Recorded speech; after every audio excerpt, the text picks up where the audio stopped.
আসসালামু আলাইকুম সবাইকে প্রীতি আর শুভেচ্ছা জানাচ্ছি আতিকুর রহমান লিপু অতিক ট্যুরস অ্যান্ড ট্রিপসের পক্ষ থেকে।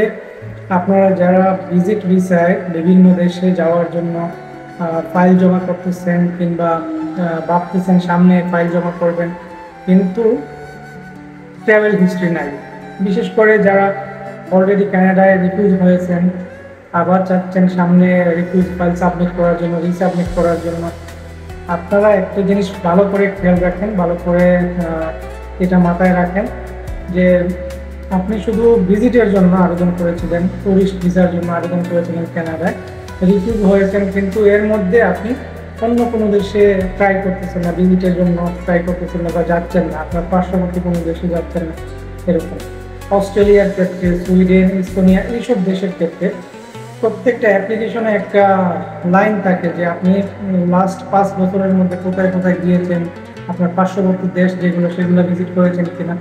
হ্যাঁ, ভিসা অফিসার যখন দেখে যে না আপনি ইন্ডিয়া ঘুরেন নাই, নেপাল যান নাই, ভুটান যান নাই, মালদ্বীপ, শ্রীলঙ্কা, মানে বাংলাদেশের পার্শ্ববর্তী যেসব দেশ আছে, ছোটো ছোটো দেশ যেগুলো আছে কম খরচে যাওয়ার, সেই সব সুন্দর সুন্দর দেশ যেগুলোতে ইউরোপের অনেক লোক ঘুরতে আসে, আমেরিকা থেকে আসে, লন্ডন থেকে আসে, অথচ আপনি অল্প টাকা খরচ করে সেই সব দেশে না গিয়ে আপনি কানাডায় যেতে যাচ্ছেন অথবা আপনি অস্ট্রেলিয়া যেতে যাচ্ছেন কিংবা আপনি সুইডেন, ইস্তোনিয়ার জন্য জমা করতেছেন, তখন অফিসারের মনে হবে যে আপনি এত সুন্দর সুন্দর পার্শ্ববর্তী দেশগুলো রেখে কেন ওই দেশে যেতে চাচ্ছেন, তার মানে ওইখান থেকে আপনি রিটার্ন ব্যাক করবেন, এই জন্য আপনাকে রিফিউজ করে দিবে। অলরেডি কানাডায় যারা ফাইল রিফিউজ হয়ে গেছে, আপনারা যদি আবার রিসাবমিট করতে চান তাহলে আপনাদের জন্য একটা পরামর্শ হচ্ছে কি আপনারা এখন নেপাল ভিজিট করেন, অথবা আপনার যদি এর মধ্যে নেপাল ভিজিট করা হয়ে থাকে আপনি মালদ্বীপ, শ্রীলঙ্কা ভিজিট করেন। যাদের ফ্রেশ পাসপোর্ট তারা নেপাল ভিজিট করেন মাস্ট। এখন মানে টোটালি আপনি ফ্রেশ পাসপোর্টে কোনো জায়গায় জমা করবেন না, কারণ ফ্রেশ পাসপোর্টে আপনি জমা করলে আপনার রিফিউজ হবে 100%। দ্বিতীয়ত হচ্ছে গিয়ে যে ভিজিট করলেই আপনার ভিসা হয়ে যাবে এরকম না, আপনার ব্যাংক ব্যালেন্সটা এখন থেকে ঠিক করা শুরু করেন। মিনিমাম 4 থেকে 5 মাস বা 6 মাস আপনি একটা লেনদেন রাখেন, সেভিংসে একটা প্রত্যেক মাসে একটা অ্যামাউন্ট রাখেন, তারপরে কারেন্ট অ্যাকাউন্ট থাকলে, বিজনেস অ্যাকাউন্ট থাকলে সেটাতে আপনি প্রত্যেকদিন লেনদেন করেন, মিনিমাম সপ্তাহে 4টা লেনদেন করেন, 3টা লেনদেন করেন।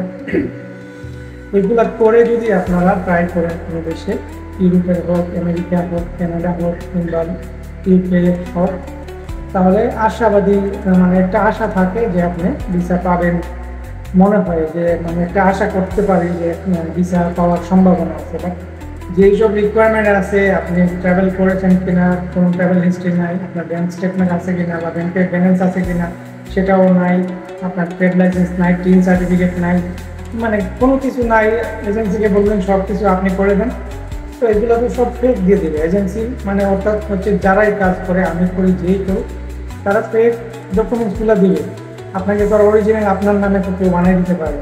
এই জন্য নিজের ফাইল শক্ত করতে হলে আগে নিজেকে শক্ত হতে হবে এবং নিজেকে খরচ করতে হবে, তারপরে একটু শ্রম দিতে হবে এটার পিছনে।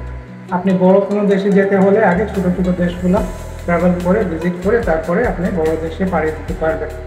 এই জন্য আপনারা যাদের ফ্রেশ পাসপোর্ট তারা এখন থেকে মনে রাখবেন, যেহেতু ইন্ডিয়া এখন ভিজিট ভিসা নাই, টুরিস্ট ভিসা বন্ধ ইন্ডিয়ার ভিসা, তাহলে নেক্সট হচ্ছে গিয়ে পরবর্তী যে দেশটা হচ্ছে নেপাল। সহজ এবং সুন্দর একটা দেশ, হিমালয় কন্যা নেপাল। আপনি নেপালে ভ্রমণ করেন, নেপালের ভ্রমণ খরচ আমাদের মাধ্যমে করতে পারেন, আপনি রিটার্ন টিকিট নিতে পারেন এবং হোটেল বুকিং সহ রিটার্ন টিকিট নিতে পারেন আমাদের মাধ্যমে প্যাকেজে। 3 রাত 4 দিনের প্যাকেজ, সেটা 42,000 থেকে 46,000 টাকার মতো পড়তে পারে টিকিটের রেট অনুযায়ী। তাছাড়া আপনার খাবার খরচ এগুলো মিলিয়ে প্রায় 50-55 হাজার টাকার মতো হয়ে যাবে। এছাড়া যদি আপনার নেপাল, ইন্ডিয়া ভিজিট থাকে তাহলে আপনি মালদ্বীপ, শ্রীলঙ্কা ঘুরে আসতে পারেন, যে কোনো এজেন্সি থেকে আপনি প্যাকেজ নিয়ে যেতে পারেন বা 2-3জন ফ্রেন্ড মিলে যেতে পারেন। তো এই সব দেশ, ছোটো ছোটো দেশ কিন্তু অনেক সুন্দর। মালদ্বীপ একটা মানে অনেক সুন্দর একটা দেশ, সারা পৃথিবীর মানুষ মালদ্বীপে আসে। নেপাল হিমালয় কন্যা, যারা ট্রেকিং করে, যারা ঘুরতে ভালোবাসে তারা নেপালে আসে পৃথিবীর বিভিন্ন জায়গাতে। অথচ আপনি পার্শ্ববর্তী দেশের মানুষ হয়ে বাংলাদেশ থেকে আপনি নেপালে যাচ্ছেন না 50,000 টাকা খরচ করে, কিন্তু আপনি 10 লক্ষ 12 লক্ষ টাকা খরচ করে কানাডায় যেতে যাচ্ছেন। তো ভিসা অফিসারের মানে মাথায় এটা প্রশ্ন আসতে পারে যে লোক 50,000 টাকা খরচ করে পাশের একটা সুন্দর দেশে ভিজিটে যায় না, ঘুরতে যায় না, সে আমার দেশে এত টাকা খরচ করে এসে তো রিটার্ন চলে যাবে না, সে আমার দেশে আসবে, এত টাকা খরচ করে সে এখানে থাকবে। এই জন্য আপনাকে রিফিউজ করবে। যারা অলরেডি কানাডায় রিফিউজ হয়ে গেছেন তাদের জন্য মোস্ট ইম্পর্টেন্ট হচ্ছে কি আপনারা এখন ভিজিট করেন, যে কোনো দেশ ভিজিট করেন, একটা দুটো দেশ ভিজিট করেন। আপনার ইন্ডিয়া, নেপাল এগুলো ভিজিট হয়ে গেলে আপনি থাইল্যান্ড, মালয়েশিয়া, সিঙ্গাপুর এগুলো ভিজিট করেন। তারপরে আপনি আরও 1 মাস পরে আপনার এই রিঅ্যাপ্লাই করেন, সমস্যা হয়। তখন অফিসার মনে করবে না এই লোকটা বিজনেসম্যান, ঠিক আছে, সে কানাডার ভিসা পায় না, একবার সে অন্য দেশ ভিজিট করছে, আবার চেষ্টা করতেছে কানাডায়, এটা একটা অপশন থাকে ভিসা পাওয়ার।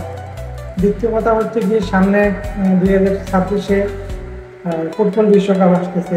সেই ফুটবল বিশ্বকাপেও মানে অ্যাপ্লিকেশন যখন করবেন তখন তারা দেখতে চাবে যে আপনার ট্রাভেল হিস্ট্রি আছে কিনা, আপনি ভিজিটর কিনা, অন্য কোনো দেশে খেলা দেখতে গিয়েছিলেন কিনা, এরকম কিছু কিছু জিনিস আছে।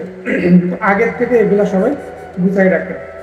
আগের থেকে যদি গুছাই রাখেন, এখন থেকে যদি শুরু করে দেন, তাহলে আপনার পরবর্তীতে পস্তাতে হবে না। কারণ এজেন্সি, সব এজেন্সি, আমিও বলবো যে আমার কাছে ফাইল দেন, হ্যাঁ করে দিতে পারবো, 100% হবে, এই সেই বলে ফাইল নেওয়ার পরে যখন হবে না, আপনারই ফাইলের লস হবে, আপনারই ফাইল রিজেক্ট হবে, আমার হবে না। তো আমি ভালো পরামর্শ এই জন্যই সবাইকে দিই যে আগের থেকে সময় থাকতে প্রিপারেশন নেন। আর নেপালের প্যাকেজ যদি নিতে চান কেউ, তাহলে স্ক্রিনে দেওয়া এই নাম্বারে আপনারা যোগাযোগ করতে পারেন, যে কোনো সময় হোয়াটসঅ্যাপে নক করতে পারেন। এছাড়া আমার চ্যানেল যারা সাবস্ক্রাইব করেছেন তাদেরকে ধন্যবাদ। যারা এই ভিডিওটি দেখতেছেন আমার চ্যানেলটি সাবস্ক্রাইব করেন না, আপনারা দয়া করে আমার চ্যানেলটি সাবস্ক্রাইব করে রাখবেন এবং কমেন্টস করবেন কোনো কিছু জানার থাকলে।